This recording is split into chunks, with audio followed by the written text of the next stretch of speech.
been my provider, and you're my rider. You've been with me through the fire. No worries, 'cause you got me. Giving up, not likely. No, the devil can't stop me, 'cause I'm walking in my victory. Stay with it long as you're with me. Yeah, say this. You made a way. You made a way Out of no way. out of the way. You keep on blessing me You keep on blessing me every day. every day. Fight on my battle. Fight on my battles. You say the day. You say the day. Yeah. That's why we give you all the glory. Let's go. Can't nobody do me like you, Jesus. Ain't nobody do me like you, Jesus. Can't nobody do me like the Lord, yeah. Ain't nobody do me like you, Jesus. I give you glory, yeah. I give you glory, yeah. Give you glory. Hello, everybody, and thank you for joining me for Winning Wednesday. I am excited about today's Winning Wednesday. I need you to do me a quick favor, though, because it's going to get real today. Today, we are talking about church and their role in the hood, the neighborhood. Absolutely. If you know me for any period of time, you know that I grew up in the church. I grew up under the pew, probably. I was probably even conceived on the pew. So church has been my life.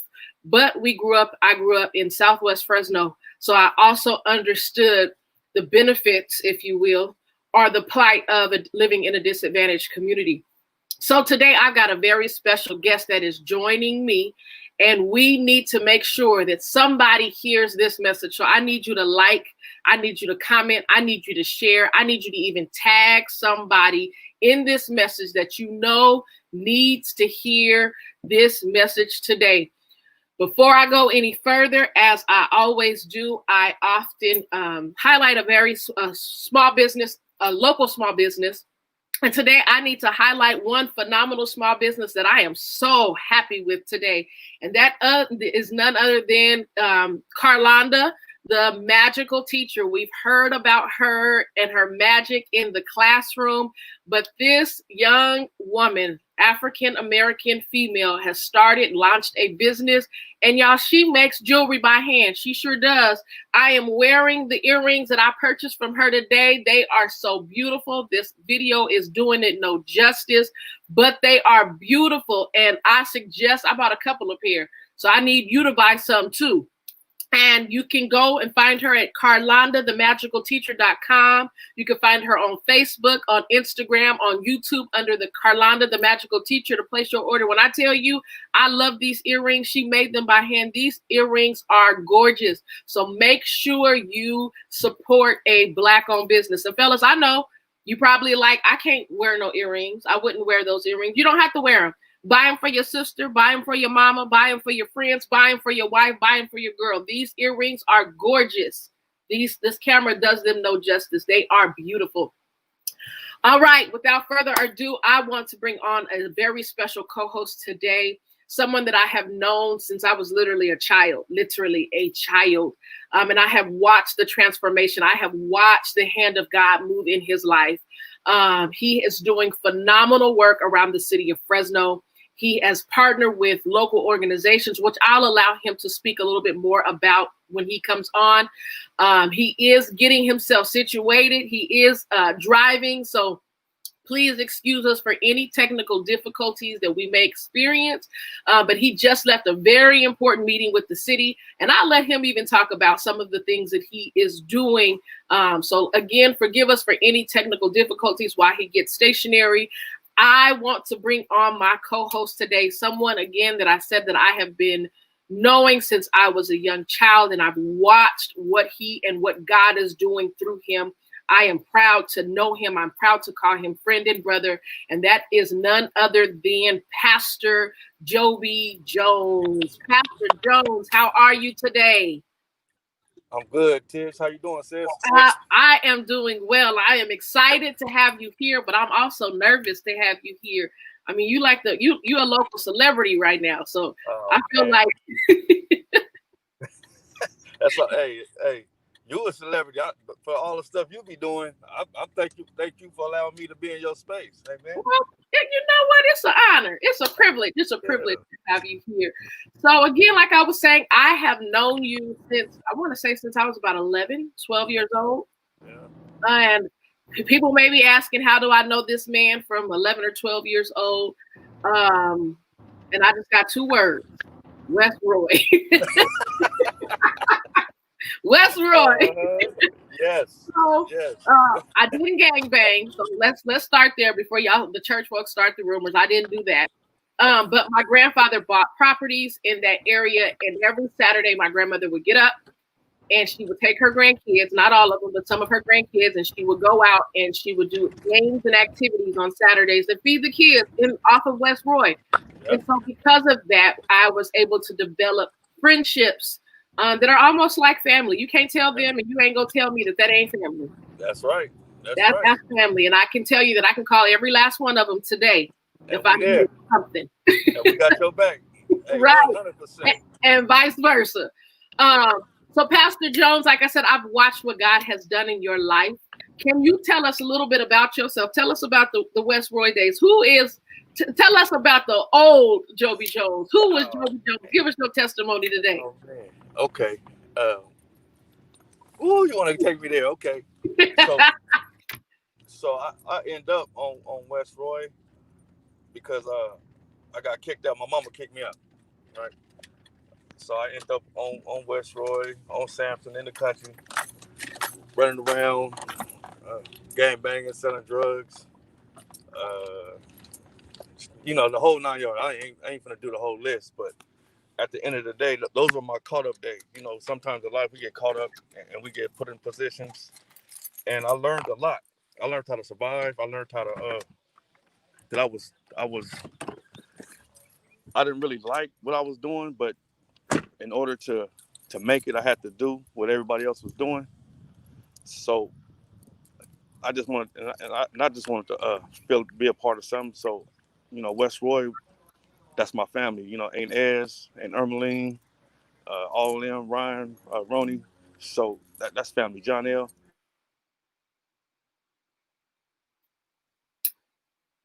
Pastor Jones, you went mute on that.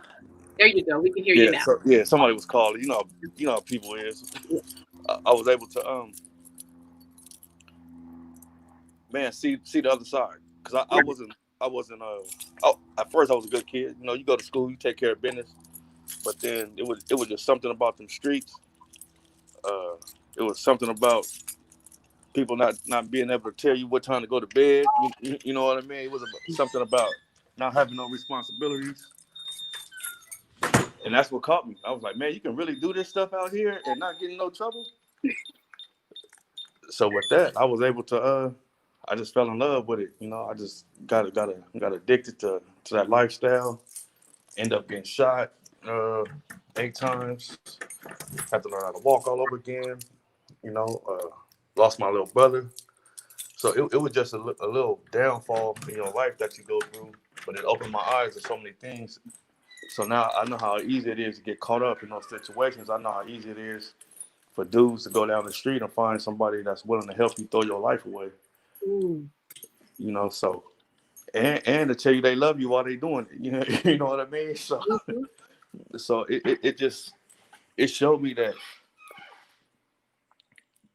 our community is quick to run and do some nonsense and then hate you for doing the right thing or trying to do the right thing. And there's a lot of division. And we all want to be a part of something. That's why streets is so prevalent. That's why the gang is so prevalent, because I saw this in school. The only time the kids get celebrated is when they playing sports. So if I'm playing football, I got 1,000, 2,000 people clapping for me, cheering for me. If I'm playing basketball, I get 1,000, 2,000 people in the gym cheering for me. Track, I got people all on the sidelines cheering for me. But if I get if at my graduation I can only have 10 or 11 people show up. Wow. At parent teacher conferences, only one or two can show up to see how good I've been doing. But if I go to the streets and I do something, everybody gonna celebrate me. My name gonna be ringing. So I'm gonna get that same joy. I'm gonna get that same pat on the back that I was getting on that field. And a lot of kids want that acceptance, that feeling of acceptance. And you can get that in the street. So they had no problem going out there doing some dumb stuff just to have their name ringing. And it's instant gratification. You know, our kids like instant gratification. I need it right now today. Right. And I had to learn that life, real life, that's the stuff that's meaningful. You're gonna have to build that. Mhm. So So you said one thing you said is there are people that are willing to help you throw your life away yeah, while they're claiming to love you. yeah, And a lot of times we do get caught up in that. And that's not just in the streets, that's yeah, in regular life, yeah, not just necessarily the streets. But me knowing your family background, you had family that went to church. yeah, I'm pretty sure that they were sharing God with you, but you yeah, weren't hearing it because, like you said, you had those people that were congratulating you, cheering you on to do the negative things more than the positive things. yeah. What was that breaking moment that you said, you know what, I've got to make a change? I can't live with this no more. Okay, so and it's funny because I was going to church. So especially after my last prison sentence. So you know, you turn 21. As soon as I turned 21, I started going in and out of jail, back and forth to prison. So you know, you would do a year, 2 years here, 3 years here, 5 months come back. But my last one, I just got out of corporate, and my little brother Eddie, uh, you know, rest in peace. We got caught for the same crime. At the same time, we got grandma's house kicked in. So we both went to the pen. He went one way, I went another way. But when I got out, I was like, I can't keep going back and forth. I got to do something different. So I got a job, start going to church, right? And so my little brother would write me, and then when I was writing him, he was saying, man, what you doing? You sound different. Right now, I didn't really trip. He was like, man, you sound different. He said, I like who you are. So he said, man, so when I get out, I'm gonna do whatever it is that you doing. And Mm. that kind of moved me because it's like I was going to church, but I wasn't really in church. Mhm. You know, we go because people ask you to go, so I was going. So I tell everybody I was saved, but I wasn't delivered. That's Right. good. So I That's was good. going, but you know, at the end of the day, but whatever I was saying to my little brother, it began to impact him while he was in prison. Mhm. So when he got out, he like, I was going. I went to church one day, and then I didn't pick him up, and he called me and he cussed me out like, bro, how you gonna go to church without me? So I'm like, hold on. All right, so you serious? So since you serious, I'm gonna get a little bit more serious too. So we Yeah. start going, and what happened is he would still go with his homies after church. Ah. So when he ended up dying, we was at the funeral, and there's 700 gangbangers up there. I'm talking about the pastor in the church. He's shaking and he's scared. I'm like, man, you tripping? He like, but they had never seen so many people. So Mhm. I'm standing up there, and when I'm standing up there, it dawns on me as I look down at my little brother casket. This could have been you. Mm.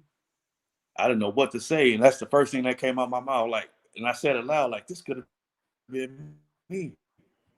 And then I looked at everybody in the thing.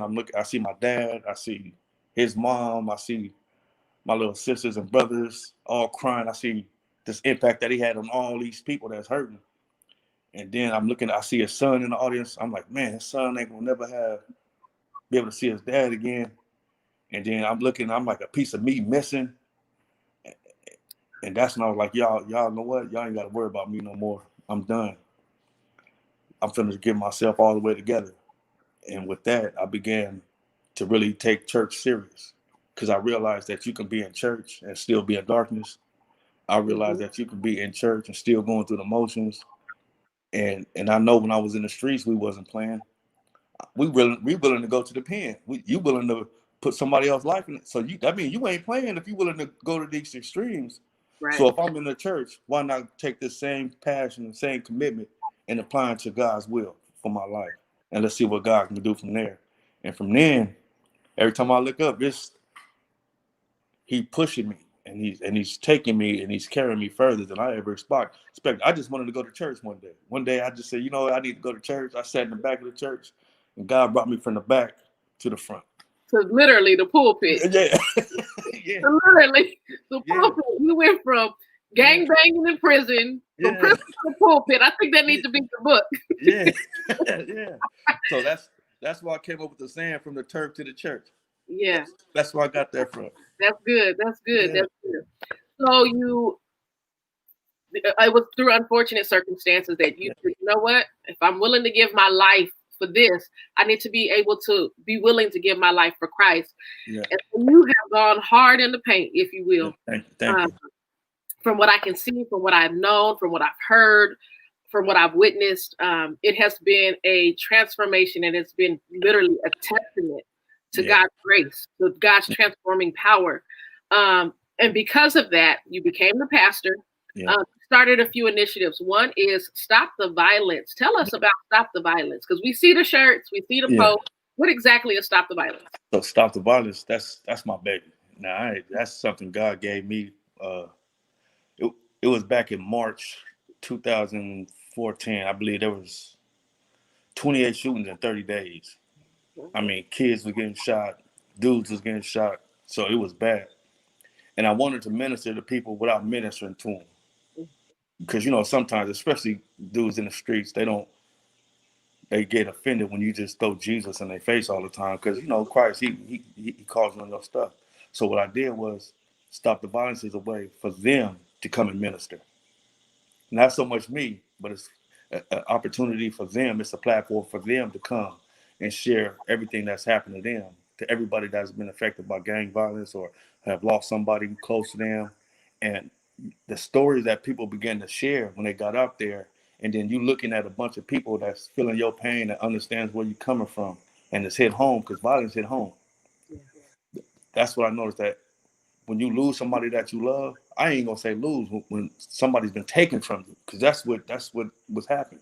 These people were taken from us before our time, and that's a shared pain that only Christ can heal. But with that, they have to be able to address it. They have to be able to see it. They have to be able to get that anger out and that frustration out, and want to see other families not go through that pain and go through that suffering. So when we would do this stuff, that's why we started off with the block party. We would do one at Sunset, one in the Dog Pound, one at Hidden Center. Then we did the big one there. That's how we started. So it's for people. It's a time for people to come up there and share what the streets have, the impact that they have, because those are voids that can never be filled, right? And then with that, we can come in and minister to them and be like, okay, now that's done, and you don't like the way that felt. Won't you help us help other people overcome that pain? And through that, it's through love, it's through the word of God. At the end of the day, we do the Stop the Violence, then we invite them to church. If you want to take it a step further, here goes an opportunity in the church to where you can come together with some people who understand your pain and know what that feels like, and we'll be there for you and help you heal. Because healing, that's a part of ministry, healing the brokenhearted. That's what Christ sent us to do. And seek and save the lost, but also those people that's lost, they're broken too, and they hurting. So why not minister to them in a capacity where you can show them the love of God and let them know that just because somebody took something from you don't mean that you can't bounce back and recover from that, and then help other people overcome their pain. So you have literally taken the Bible and followed its principles. Yes. It is for us to go out and get the brokenhearted. It is for us to go out and get those that are lost. So a lot of times, as you were talking about, even with the funeral, the pastor didn't know. He hadn't handled, that I'll say population type of people before. I'm not saying that they're animals or criminals, anything, but there is a certain, like this, it's a code. You don't be preached all the time. Everybody don't want to hear Jesus, Jesus, Jesus. Even if Jesus is the answer. Right. And I say all the time, if we're going to say Jesus is the answer, we got to be willing to share the question. That means we got to be willing to share what we've gone through. We got to be willing to share our experiences and tell what we've been through. But everybody doesn't want to hear Jesus. Everybody ain't finna be listening to tongue talking and all of that. You're going to turn some people off. So there is a way to talk to people or to even engage them. Can you tell us as a pastor, there are pastors, there are leaders, ministry leaders that are listening. Is it important for them to go out, or do Yes. they need to wait for them to come to the church? They ain't come. They ain't coming.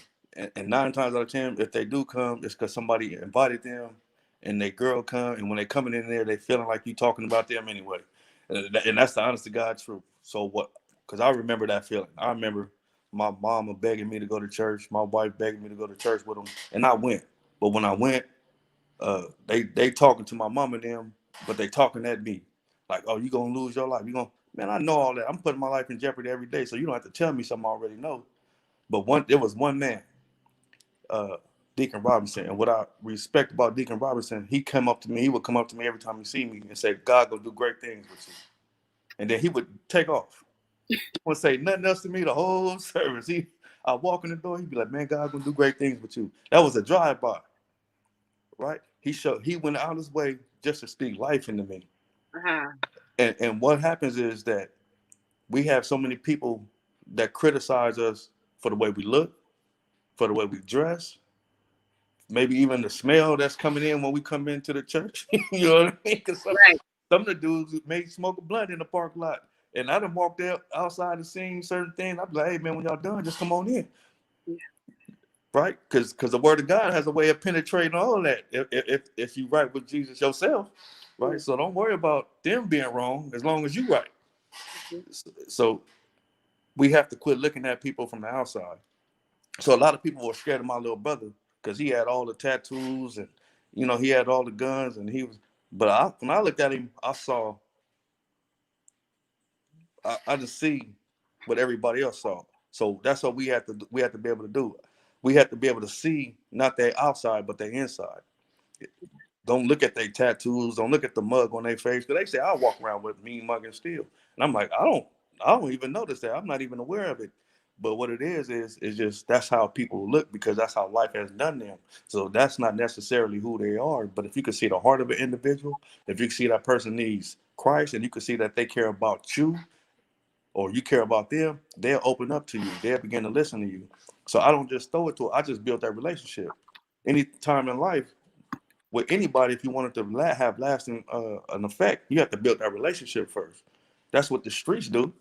Mm-hmm.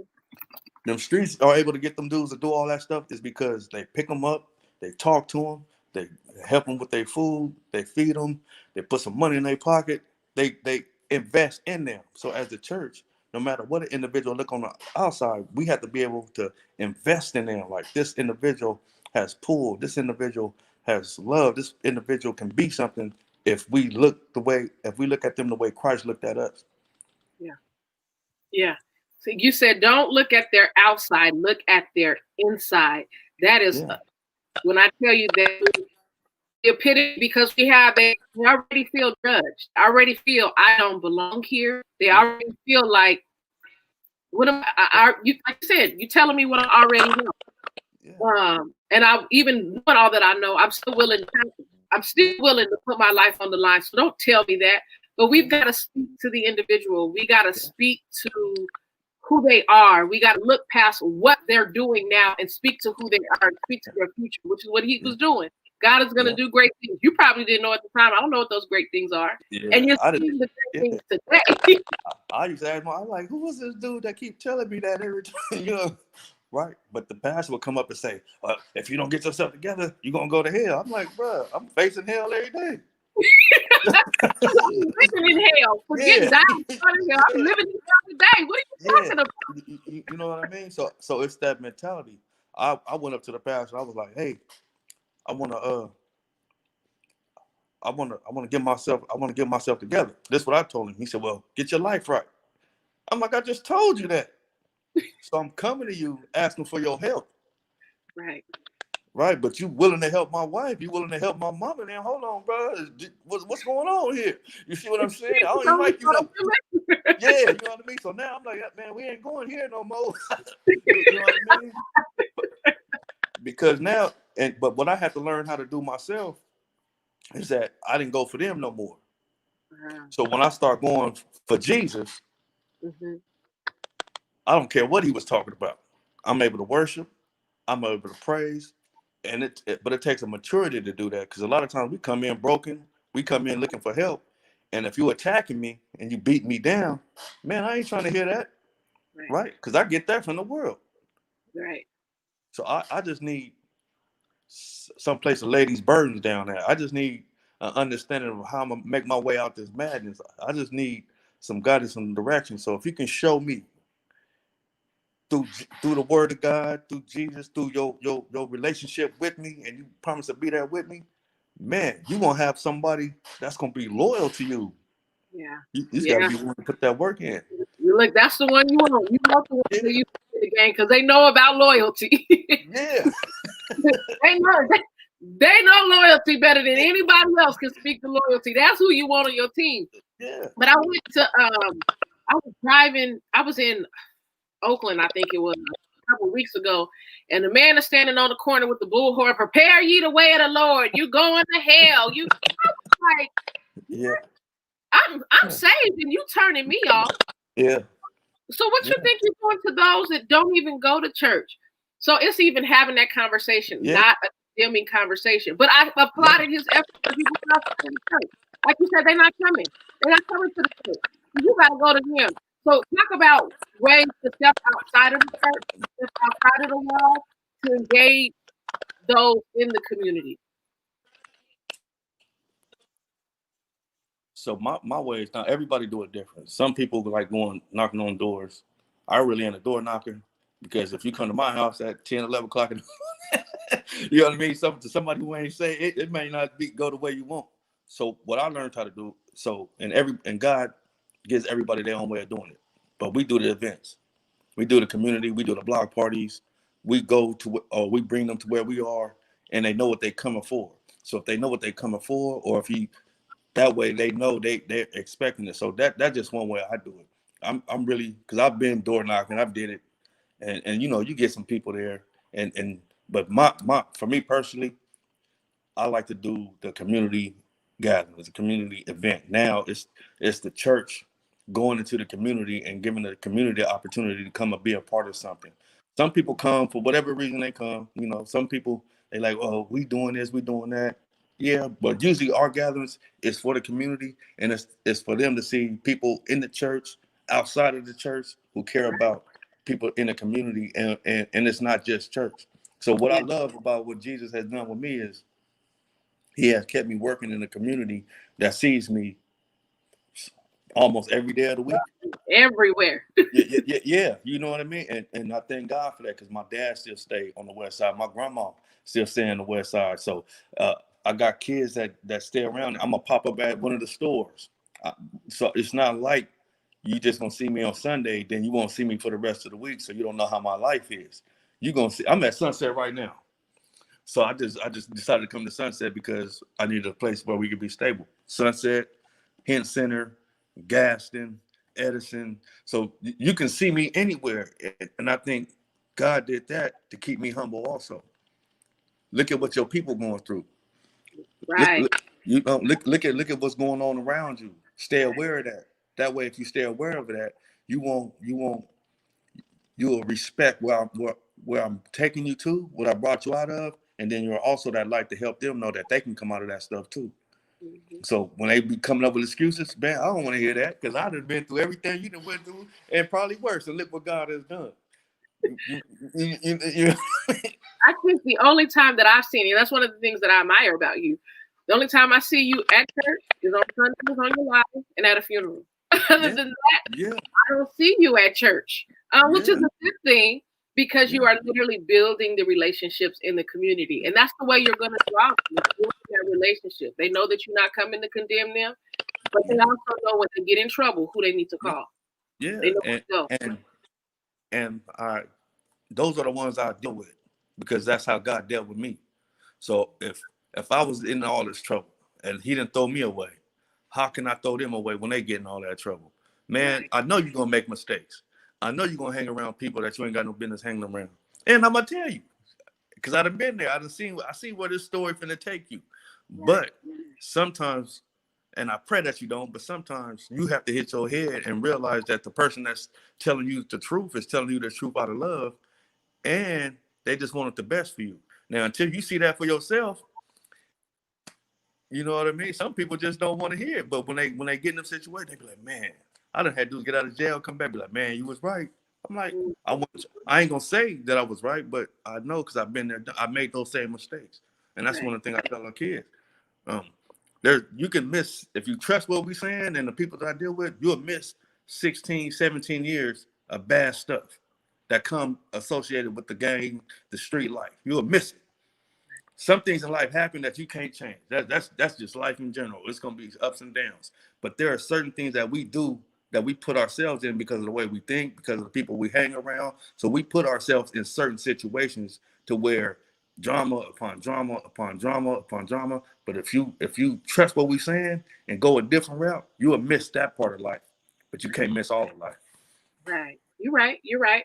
So with you being in the community, building those relationships with the boys and young men, um, you've been doing some work with Fresno Street Saints. Can you talk about that?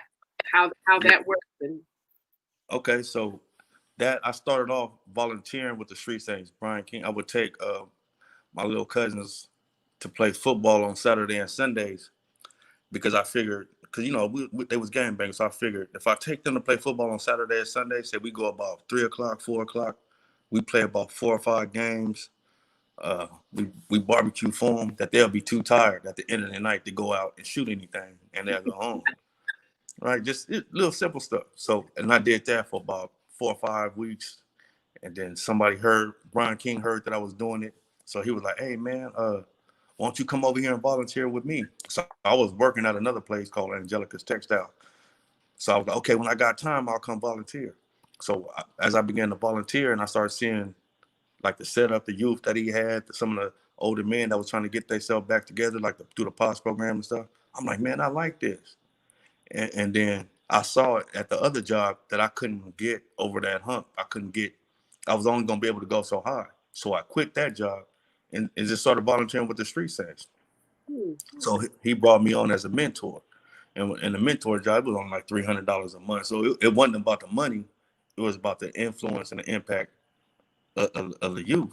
So with that, we got a deal with Gas in middle school and Edison and all that.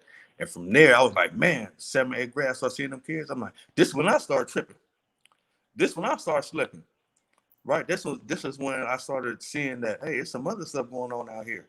So I started to grab them kids like, hey, come here, let me holler at you.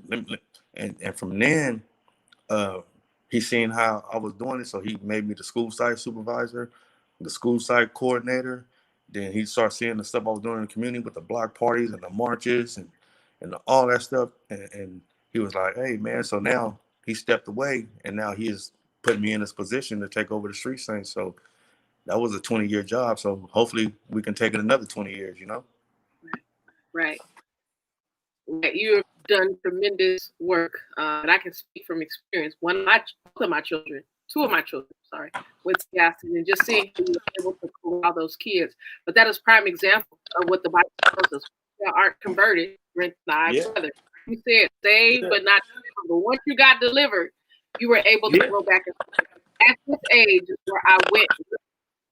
Now let me go and help change somebody else's life. Be that conduit of change. Be that person that speaks life into them. Help them make an alternative path so they don't experience what I had to experience. Exactly. So that is with the Fresno Street Saints, and you've got some great initiatives that are going forward. Again, like the deacon said, God is doing great work with you. He spoke that. Right. And it is coming to pass. Is he still alive? Yeah, and he's a good dude. I would consider him. He led me to the Lord. Wow. So I have the utmost respect for that. Deacon Gary Robinson. So yeah, utmost respect for him. So you've got a very important meeting coming up this Friday. This Friday, you have put out a call for leaders, people that, and this is been in the streets or not, whether you're reformed or not. This is for leaders. Please share with us what is happening this Friday at 6 o'clock. So we're having a community town hall, and it's for these leaders, man. I know the power and influence that we have collectively. This job is too big for one person, right? I can't do it all alone. Pastor Crowder can't do it all alone. Aaron can't do it all alone. Uh, and I think back then our communities understood what unity was, right? I think they understood the value of working together to get some stuff going on. So we have to get back to that, and I want to get back to that. There's people who are not from our community, right? And they're speaking on behalf of our community, which I don't get. It's like, how you gonna tell us what, You and don't you're even, you're not not from? even from here. How you gonna tell me what I need? Yeah, yeah. So, Even and if I'm you not. do move, you're not Yeah, from here. yeah. I'm not talking about our allies. So there are people who want to support us. They want to do, but there are people who have no interest in West Fresno. There are people who have That's no. your resume. Yeah, they just want to say something to keep some stuff going, right? Bingo. So we that's why we need ourselves united. Our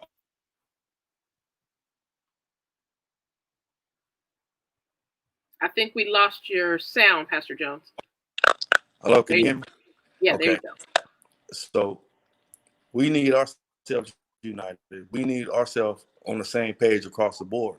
So these outside influences can't come and sway individuals who are actually doing what needs to be done in West Fresno. So I don't, I they won't. I feel like calling out some names, but I'm gonna be cool today, right? Right. I'm gonna be cool You can today, right? call. We'll talk about that. Yeah, I'm gonna be cool today because what these people are doing is they're making it worse. And I hate politics. I'm not a politician. I don't like it because but at the end of the day, because of the stuff that they're saying, they're making other people step back, and it's allowing our community to tear itself down. So as a leadership, we need to step in and say, hey, what are we going to do to address these problems? We can't have people who are not in certain situations speaking on behalf. I work at the school, but I'm not an educator. So I can't go in the educator meeting and say, hey, we need educators to handle that. We need people who want the general understanding of what our kids need to excel. We need them speaking on our behalf. I'm in the church. I'm in the streets. One of the dudes told me, man, you ain't no church dude. You one of us. Then I go to the church and they be like, you ain't no street dude. You one of us. So I'm in the middle. I'm like, Didn't they do Jesus like that? yeah, yeah. So I'm like, I need you, and you, because you have some say so. I need you, and you have some say so. I need y'all to come together. So when they asking you a question about something that you don't know, you're not gonna speak on that. You're gonna send that to the right direction. That way we got the right information out. Because right now what happens with the news is right, they put the wrong information out. And when Right. our people get the wrong information, we run with it. Mhm. We're gonna run with a lie and not believe the truth. And that's Well, our problem. the truth. Right, right. So we want the people with the truth speaking on behalf of what's going on for our community. So don't be calling people who from another city, another town, just moved out here 2 weeks ago to start speaking on what's going on in West Fresno. No, they ain't got. Who is that anyway? And that's where I'm coming from. So We still got some folks in the Southwest. I'm yeah, one of them. yes, it's people like, yeah, exactly. So we need you. We need Tiffany. We need DJ Cronin. We need Lewis. We need Aaron. We need Snapper and them. We need Fresno United. We need all of them at the table because there's people out here making noise about our community that's not even from our community. And then, Never even stepped foot in the community. yeah, You stood on the corner of the community. You could tell me exactly, what to do. Nah, exactly. So don't work like and that. and Tell me and the what to code, do for yeah. my community that I live in. Yeah, and the cool thing about it is they listening. That's the that's the stuff that how's you ain't never once pull all of us to the side and say, hey, what's really going on? And I think those are the conversations we need to have. So it's some structure, it's some Right. community, right? So if we not, that's why they really not tripping on us because we don't have no structure within our leadership. Right. So let's just everybody get on the same page. Quit letting one or two dudes run downtown and saying they speak on behalf of the whole community and y'all don't. Y'all don't even do the community stuff that y'all say y'all doing. So how's y'all going down there trying to get money and stuff that y'all not even doing? This stuff is crazy. Things I be like, man, see, this is what I'm talking about. We're going to put a stop to it this Friday. Yeah. Start getting structure in place. We're going to get this in place. So this is a call. This is a plea. If you are a leader, even if you ain't a leader, if you live in Southwest, if you used to live in Southwest, if your auntie live in Southwest, if your grandma live in Southwest, Friday night, is it Friday at 6 p.m. at Hinton Center, correct? Yep. So this is the twist they just threw me. They want to meet at Marcus liquor at the store on Fresno Street. They want to pray. The meeting is on Friday at Marcus? No, it's at Hinton Center. They want to meet at Marcus first. Okay. Do our prayer and then march to Hinton Center. And I'm really tired of marching, but because they want to march, I'm gonna march. Right? We need to do some work. After we marching, what are we doing? We marching, but still divided. Marching, still Right. So I kind of got outvoted on that one, so I'm gonna humble myself. And we gonna do that. How to lead. Right. But but at the end of the day, when we get here, we have an agenda. I'm gonna address the community violence that's going on because I think that's big. Everything that went up since last year, 400 some shootings, 30 some murders. It's bad. 2 more. We just had 2 last night. Another one Sunday. So as a community, right, we need to do better. Right, we need to begin to hold ourselves accountable. We want to hold other people accountable. When we gonna start holding ourselves accountable? When we gonna start saying, you know what? I think all of us as a community need to step up, leadership wise, planning wise, commitment wise, dedication wise. If we're gonna do this, let's really do it. If people are in here for the wrong reason, hey man, you gotta go. Yeah. I don't mind telling somebody they gotta go. You gotta go. You know what I mean? Because our kids need better. Our kids need to see we telling them to stop, but we fighting amongst each other. Right. We telling them we don't want them doing that, but we ain't got the jobs and stuff needed for them after they stop to come in and do it. We telling them to stop, and they looking at us like, okay, so what y'all gonna do for us? Right. So we gotta have all that in place because if they from the streets and they get out, the best to leave that home, you got a sack for them waiting on them or a gun. You're right, and it ain't waiting on them. They putting on the pipe saying, "You sure you want to do this? I got you." Right. So that's Friday, 6 p.m. at Hinton Center. Everybody, anybody, Southwest, get there. Very important meeting. We cannot afford to complain about what's going on in our community if we're not willing to step up anymore. We can't afford it. The District 3, he even put it on the news already. So people, we're gonna show it. Yeah, and let's show them that we can handle our business. Right. Let's show them we can do this. Our kids is losing. I mean, they don't mind. And we had a conversation. I'm like, man, where y'all letting us kill each other? That don't make no sense to me. You know, I call it like it is. So that's why a lot of people get mad because, I'm gonna leave that one alone. Kill each other because I don't have to stop y'all to do it. Yeah. Yep. I need y'all to do your job too. Right. Yeah. You want us to do ours, you got to do yours. So So that is Friday, 6 o'clock, Hinton Center. Pastor Jones, give us some closing remarks. Give us some encouragement to a pastor that is maybe feel intimidated on the community, getting involved in his community. Give us some encouragement to maybe somebody that's on the streets that is wanting to change your life. Give us some encouragement. Give us some final remarks. Man, so to the pastor that wants to reach out, it's kind of afraid. You got to understand that if you don't reach out, the devil gonna reach out. So we definitely need you to as the Great Commission says, go. Therefore, right? So go. Their souls are crying out. Look at the condition of our community. Everybody, a lot of them guys don't want to die. They don't want to lose their life. They don't want to go through all that stuff that they're going through. But they caught up. And if you've never been caught up before, if you don't know what that's like, then if you've ever been experienced sin, ever been caught up in sin, that's all it is. they're caught up in a situation, they're caught up in the sin, they're caught up in the mind frame that only Jesus Christ can set them free from.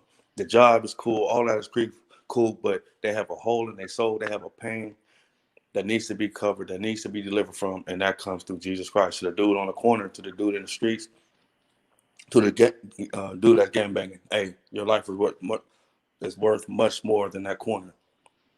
If you realize the potential that you have, if you understand the things that you're making happen for that negative lifestyle can be transferred over and changed to the positive lifestyle, to the things of God, man, you'll impact your community in a way that will shake up some stuff. That it will make believers out of people who never thought or never saw that in you themselves. That's what it is. You have to understand that there is a God who has a plan and a purpose for your life, and you just can't be willing to waste it because you so caught up in what the other person is doing or what the other person's lifestyle is living. Man, we serve a God that can make anything happen. So all you have to do is be willing and to step out on faith, and you tell your homies, man, I love y'all, but I'm looking out for me and myself right now, and I got to do it a different kind of way. And understand that it's going to be opposition. Understand that it's going to be a struggle. Understand that it's not going to happen overnight. Amen. I wish it did, but it did. It took years for me to become who God has called me to be. And with that, I made mistakes. So don't let the mistakes throw you off course and cause you to backslide and go back and give up. Just learn from it and keep pushing forward. Thank you. Thank you for those words. Very encouraging, very inspiring, and very motivating to get up and do the work. For those that may need help, maybe someone wants to reach out because they don't know how to get out of the game, or maybe for a pastor that is saying, I really want to, but I need some guidance. How can they contact you? Where can they reach you at? And so you can meet. You don't mind, I'll put my phone number on here, 559-917-6141. You can hit me on my Stop the Violence Facebook page. You can hit me on Preacher Joby Jones. You can hit me on my West Side Boxing page with, the West Side Boxing Gym for the youth. You can hit me on the Fresno Street Saints website. So you can meet me find me at Sunset. You can find me at Hinton Center. Find me at Gaston. So these are all the places and spaces that I'll be at. So just reach out and I will get back in touch with you. In other words, there ain't no excuse. He gave you every reason and every way possible to find him. Yeah. Every way it's gonna be, you ain't got nan excuse. That's right. You want to make the change, whether That's it's right. or in your community, you got no excuse. And now is the time. Because That's if you, right. as you said it earlier, if we don't do it, the devil's It ain't gonna be done. Yeah. the devil's gonna do it. And he don't mind doing it. He He ain't bold with gonna, yeah, he bold with it. he bold with it. Why we can't be bold at all? Right. Well, Pastor Jones, it has been a privilege and an honor to share today with you. I am thankful for what God is doing in you. I am thankful for what God is doing through you. Just know that you have my support, you have my encouragement, and most importantly, you have my prayers. I am fervently praying for you and your family. Amen. Thank you. Your family got to deal with when you Yes. go and do calls. I know Yes. so. I know that you are in my prayers, and I am supporting you wholeheartedly. Thank you for joining me today. For everyone that is watching, please share this broadcast because someone does need to hear it. This broadcast may very well save somebody's life. Somebody may be looking to get out of the gang and don't know how, but this could very well save somebody's life. And for the pastors or for the leaders that just need a little push, I pray that this has been an encouragement and a blessing to you. Again, I am Letitia Harris. I pray today that you do something that your future self thanks you for. And I also pray that I see you this Friday at 6 p.m. at the Hinton Center. Happy Winning Wednesday.